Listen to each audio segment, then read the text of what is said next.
Empathy boost. What is empathy, and do I need some?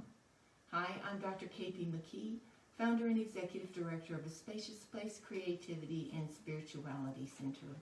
As we walk through today's practice, we would love to hear from you, your questions and your comments.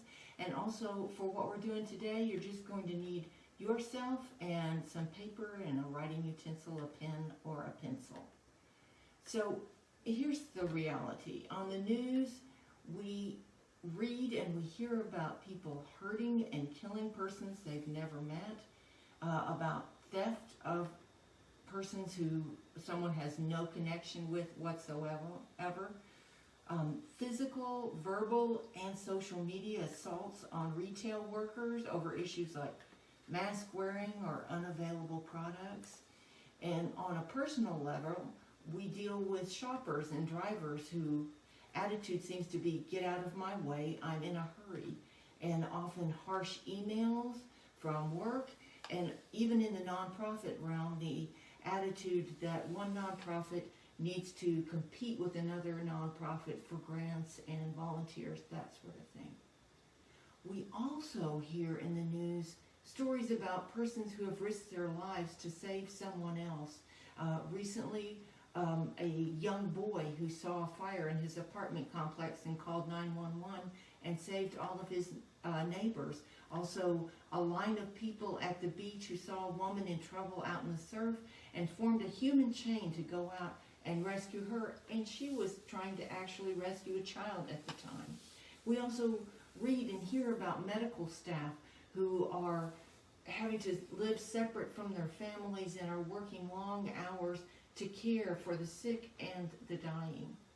And on a personal level, we've all had the experience where someone led us into traffic or said, step ahead of me in line, a nod or a smile from a stranger that helps us feel better and more centered, and also just someone who will listen to us, our pain and our joy. So what is the difference between those two scenarios? Well, oftentimes it's a very simple thing. It is either the presence or the absence of empathy. So empathy, Doris Kearns Goodwin, who is a presidential historian, talks about empathy as being a key aspect of a leader. And I would go so far as to say that empathy is also key to us receiving and getting to our human potential. So what is empathy? Well, according to Merriam-Webster, empathy is the imaginative projection of a subjective state onto an object so that the object appears to be infused with it. Or, and this is more what we're thinking of, the action of understanding, being aware of, being sensitive to, and vicariously experiencing the feelings, thoughts, and experience of another, or either the past or present, without having the feelings, thoughts, and experience fully communicated in an objectively explicit manner. Which is a lot of words to say that empathy is sensing another person without them having to specifically explain to you how they're feeling, or in a metaphorical term, standing in another person's shoes. So we are going to be dealing with that idea in this series, Empathy Boost. There has never been a time where it's been more important for us to stand in one another's shoes, to recognize the worth not only of ourselves, but of other human beings.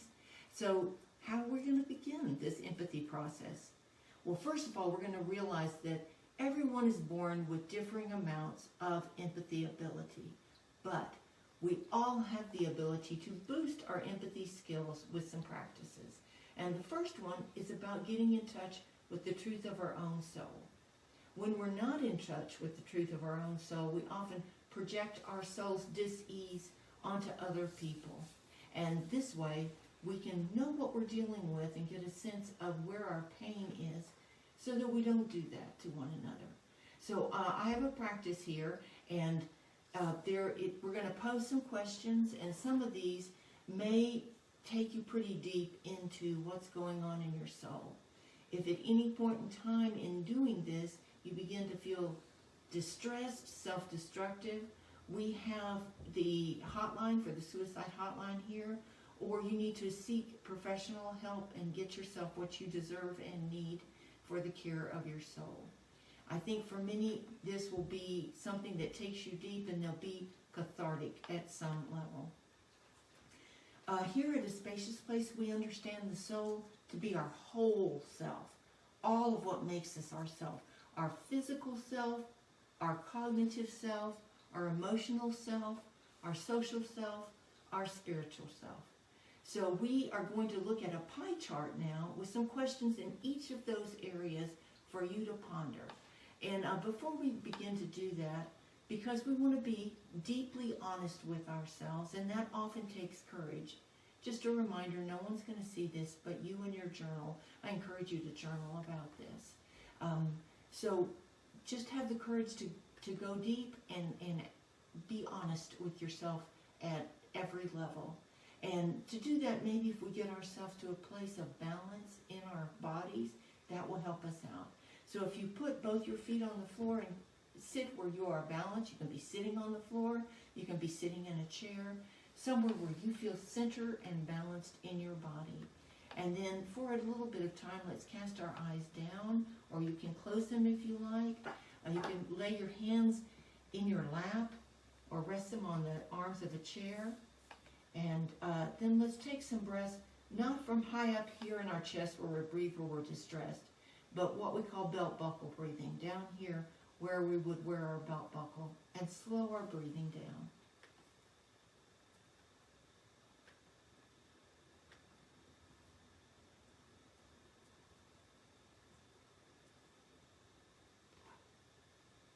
Let's take 3 more deep breaths together.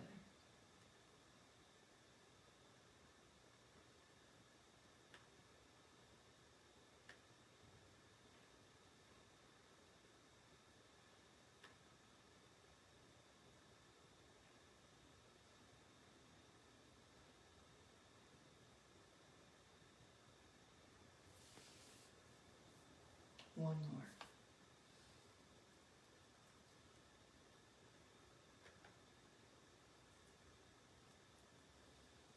And when you're ready, you can look up. I have here my copy of the Whole Soul Care that we are providing on our website, and David's putting it into the chat box right now so you know how to get it. And I have those 5 aspects of our soul, our whole person, and this is Whole Soul Care. So I'm going to pose these questions for you and pause between each one so you can begin to think about it. If you have some paper and pencil handy right now, I encourage you to begin just maybe answering one of the questions that kind of is highlighted for you as I read, because often what happens is we tell ourselves, you know what, I'm going to get around to that, and then somehow this happens, and then that happens, and we just never quite get back to it. But if we begin the process here when we're together, then we have more impetus to follow through and do it once we are done here. So I'm going to start out with cognitive, what's going on in our brains. What do I enjoy learning? What am I reading? And if you say, well, I'm not much of a reader, maybe start with something that is less than a whole novel or book, maybe a magazine article or a newspaper article. Reading is important on many levels for us. What activities stimulate my mind? What do we do that keeps us thinking and keeps us on our toes mentally? And then our physical self. What are my eating habits? And a lot of us have been doing stress eating and comfort eating here in the pandemic. And if we put on some weight, then we need to just be patient with ourselves about taking that back off as we're getting out a little bit more and have more opportunities to get out in the world. Grace and patience with ourselves. How do I get exercise? We have lots of ways we can get exercise. Find something that is enjoyable for you. And how do I care for my body? How do I keep it clean? How do I treat my skin? How do I care for my hair? What do I do to take care of my body? Because that's important too. let's look at our emotional health now. How do I feel right now? Let's take a status report on what you're feeling. Sometimes just being able to name what we're feeling is a huge step. How do I express my feelings? Some of the things I talked about violence that's visited on other people, is someone expressing feelings but not having a healthy, positive way to express very human emotion. What activities help me feel hopeful and more myself? And let's find ways to gift ourselves with that during these challenging times. Social. So we have been quite isolated these past year and few months, and now folks are beginning to get out a little bit, and let's just look at what that's like for each one of us, because we may feel a little tentative about that right now. What social gatherings do I miss that I once enjoyed? And that's where we get in touch with our loss. What persons help me feel hopeful and more myself? That tells us where we might want to begin those connections again. How might I connect with people who encourage me? And that's a look toward the future and what we might want to choose to do that maybe we've not thought to do before on a social level. Last, spiritual. How have the past 18 months affected my faith? I suspect that if our faith is a living one, we are not in the same place now as we were when this whole thing started. Perhaps our faith is about a whole lot of questions right now. Let's be honest with ourselves about that. What questions do I have for the divine by whatever name we give that? What do I hope to see in myself and for myself and in the nation, that is my nation, and for my nation, and the world, that is my home place, and for the world in the future? So we encourage you to download that and do some journaling about it. Do we have somebody who had something they wanted to say? Oh, okay. If you have found this helpful, we hope you'll like it on Facebook. You can also rewatch it on Facebook, on YouTube, and on our website, www.aspaciousplace.com. And also, as an act of empathy, please feel free to share this with someone you think it might do good for. And we will be back again on May the 2nd for the second in this series. We are now going to close with prayer, and we hope to see you on the 2nd of May.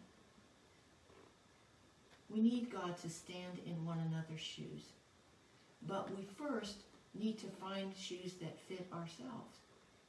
Give us courage enough to know the truth of ourselves and faith enough to know you love us just as we are. Amen.